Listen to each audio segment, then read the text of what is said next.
host of the Gridiron.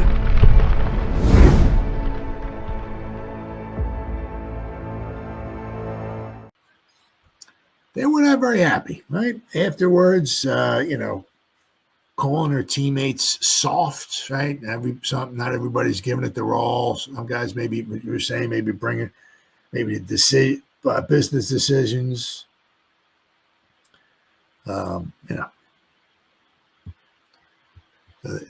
They were not. The Giants called soft by Dexter Lawrence and Malik Nabers after their loss to the Bucs. Oh yeah.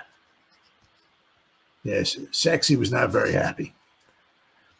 The worst thing you can call an NFL player is soft after the Giants' embarrassing 30-7 loss to the Buccaneers on Sunday. Two players used that word to describe the way the team played. We played soft, and they beat the you-know-what out of us today, said star defensive tackle Dexter Lawrence. We missed a lot of tackles. We didn't contain Mayfield well on his scrambles. We didn't cover well. It's soft to me. I don't think we lack effort. I think we were just not doing well tackling and covering on defense. Rookie Malik Nabers called the team soft as F-U-C, you know what.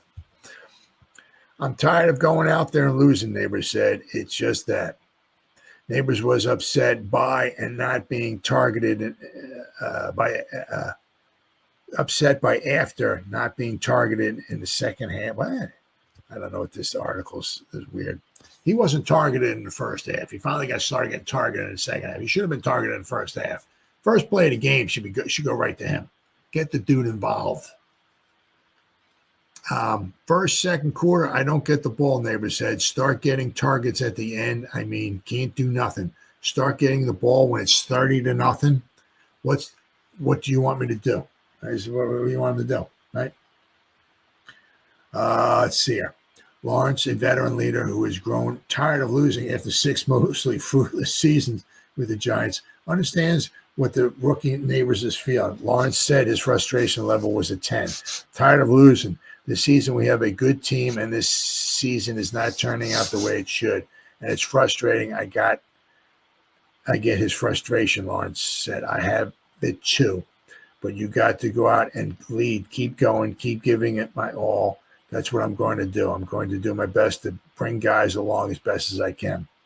Lawrence was asked for his definition of soft. I'm saying soft is we didn't execute our calls well. We played with a lot of effort, he said. Soft is not executing well, and soft to me, soft to not execute well. Oh, it's soft to not execute well. Lawrence is still trying to lead his team. I think it's always can get better. It's a process right now. It's a long process that I'm here for. I'm going to keep leading, doing all the things I can on the field to lead, he said. Talking to the guys I need to talk to, the defense, the guys on the offense, whoever. One thing Lawrence wasn't standing for were questions that gave him an opening to pin blame on the offense or pit the offense versus the defense. They put 30 on us or however many points they put on us, so we didn't do our job to create short fields or create turnovers. And once again, another game with no interceptions by the Giants defense. Absolutely pathetic. Nabers was not targeted in the first half when the Giants fell behind 23-0. All 9 of his targets came in the second half where the Giants were doing little more than compiling stats to finish out the game. He was not happy about it. I don't blame him, man. He said, talk to Daves about that, Nabers said, when asked why he isn't getting the ball earlier in the game. They come up to me and ask me what plays I want, and that was that. I don't know. The awful outcome came in the Giants' first game since Dable was benched and ultimately waived. The offense obviously did not get better. Obviously, it ain't the quarterback, Nabers said. Same outcome when we had DJ at quarterback. Took a lot. It ain't the quarterback. Well, it's Leak not getting the ball. Oh, yeah. I mean, first play of the game. I mean, take Tommy DeVito, shake his hand, say, brother, first play of the game, just stand on the sideline. Leak, you get in the backfield, We're snapping the ball. You do whatever you want with it. I mean, get the ball to the guy. I mean, he should, I mean, you should get him the ball once a drive. I mean, if it's 3 and out or whatever, get the ball in his hands. Let him try to do something, right? I mean, he had 9 targets. There were apparently not one in the first half. I mean, there's ways of getting guys the ball. Just, I don't know. How do you feel about Rex Ryan as defensive coordinator? Well, Rex, man, he's been out for a long time.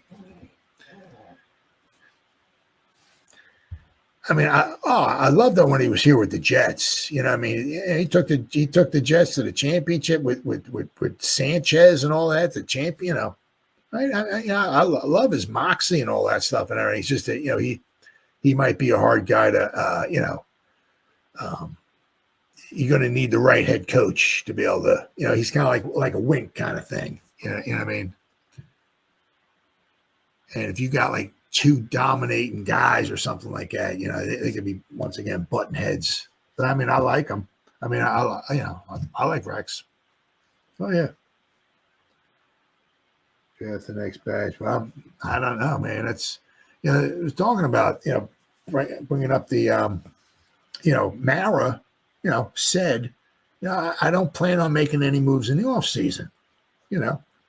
And so he gave him a vote of confidence. But the thing is, man, you start losing, I mean, you lost 30-7 here. I mean, what if you lose like 30-7 to the Cowboys?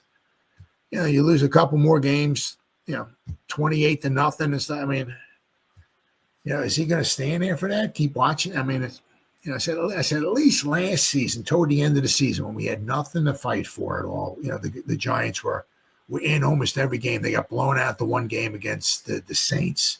But all the other games, they were in them. They didn't win too many of them, but they were in them. They were fighting. They were in them. I said in the last game of the season against the Eagles, we had nothing to fight for. The Eagles, always kicking the crap out of us and everything. We won it. We dealt them a defeat. We outplayed them decisively and all in there. You got to hold your hat on that. But I'll tell you what, boy, it's just. But they talk about like it's not the quarterback's fault. I mean, you say you get the same results, with Daniel Jones as you got now. But I mean, the thing is, we're paying Daniel Jones, first string money. Tommy DeVito is a second or third string quarterback. So you're not. I mean, it's. I mean, how much of a boost to the offense was he? I mean, even last year when we did win some games, he didn't put up. I mean, if you look last year, we scored 10 points against the Patriots when DeVito was in there. I mean, he'd had that one game against the Packers. Yeah, right. He scored 6 points against the Saints. What did we score? 10 points against the Jets. So he didn't. A lot of the games he didn't put up phenomenal numbers. But I mean, the guys are talking about it's like it's not the quarterback's fault. Maybe not. Certainly not saying it is the quarterback's fault. But I mean, we had like a second or / third string quarterback in there. They were lost the line. Judge lost. McAdoo. Oh yeah. Shador. Well, that's if Papa Prime lets him come here. And the thing is like if you look at it right now, I mean, you got Jackson once again, long way to go. You win one game, and I think if the Giants were to win one game, they would go maybe from second to like 8th. That's win one. I mean, then you can forget about Shador, right? But the thing is like the way it is right now, even if the Giants are second, you're like, cool. But you got Jacksonville at number 1. They probably don't want a quarterback now. And that interesting thing is, with them, if they let Peterson go, because I mean they're almost just about as bad as the Giants are. I mean, as far as a joke this season, the new regime that comes in, they're going to want Lawrence, probably. But then you got a team up there at number 1 who doesn't need a quarterback, right? So if one of these teams is really, really in love with Shador, right? It's like, they can jump the Giants at number 2 and go and trade with Jacksonville. So unless the Giants might want to, just swap with Jacksonville. But once again, we got a long way to go. Taking Travis Hunter, we're losing out. We head to Vegas. Oh yeah. But I mean, the thing is, if we're 2 and Vegas is 3, that wouldn't prevent Vegas from trading with or trying to trade with Jacksonville and jumping the Giants. Then they got their pick of whatever quarterback they want. And I mean, there might be maybe somebody worth it, maybe taking a shot on or something like that. But if you looked at Milroe, I mean, maybe his potential might be there, maybe down the road or something like that. But he wasn't setting the world on fire yesterday. Or I guess right now it's Monday, so maybe 2 days ago. I mean, I guess Oklahoma wasn't even ranked, I don't think. I mean, they scored 3 points? So Shador did good. I mean, he had he's got to watch out. He's not pushing referees. I'm a little bummed out. The one dude tried to take his knees out. And that one, after Shador let that pass go, then the dude, he lets the pass go. And then like out of nowhere, the guy comes in the frame and like takes his knees out. Wow, man. Wow, I'm surprised that didn't start some type of brawl. Cam Ward, pause. Jacksonville will most likely trade down. Oh, yeah, they had Jacksonville. Oh, yeah, absolutely. Get themselves some extra picks. Oh, absolutely. Because they don't need a quarterback. Yeah, well, they're just taking calls. Absolutely. Absolutely. How do you feel about Cam Ward? I don't know. I don't watch a heck of a lot of the college. I mean, pretty much this was about a week ago anyway. PFF had first round grades on 3. Now I don't know if they still have a first round grade on Milroe or not. I don't know, but they had on Sanders and Ward. They had 2 guys they had first round grades on. So, but it doesn't matter what I think or whatever. It's about who, does Dable think that, or Shane and Dable think that, one of those guys can lead them to the promised land, right? They said, but I don't, haven't watched a ton of college film and tape and all of that and everything. Usually what I do is when it's like college time, there's a ton of gurus, guys that watch film and tape and all that. And I listen to their videos and hear what they got to say and all. And I go on PFF and see what their write-ups and everything like that. I don't always have a ton of time to watch a lot of college football. Wish I did, but I just don't. I saw Cam. He can throw different angles and he can make every throw.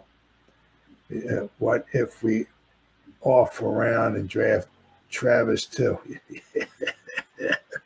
Yeah. Oh yeah. Well, I mean, they all got. See, a lot of the stuff I see with Sanders and like with Ward, right? I mean, you see a lot of the good stuff. Obviously making these phenomenal throws on the run and all that stuff. And I said, I don't sit. I as far as watching all the throws and every play and every game and all that. I just don't have time to do that. But I mean, I have seen what you're talking about. Oh yeah, I mean a lot. I mean, these guys are great athletes. Really great athletes, and you see them, make some really, really good throws. But that's in the college. This is the pros. Might be a little bit different, Said, but I'm certainly not no expert guru on that. I don't. Some guys spend a lot of time on that, and their information is absolutely fantastic. I'm not one of those guys. They will most likely get fired.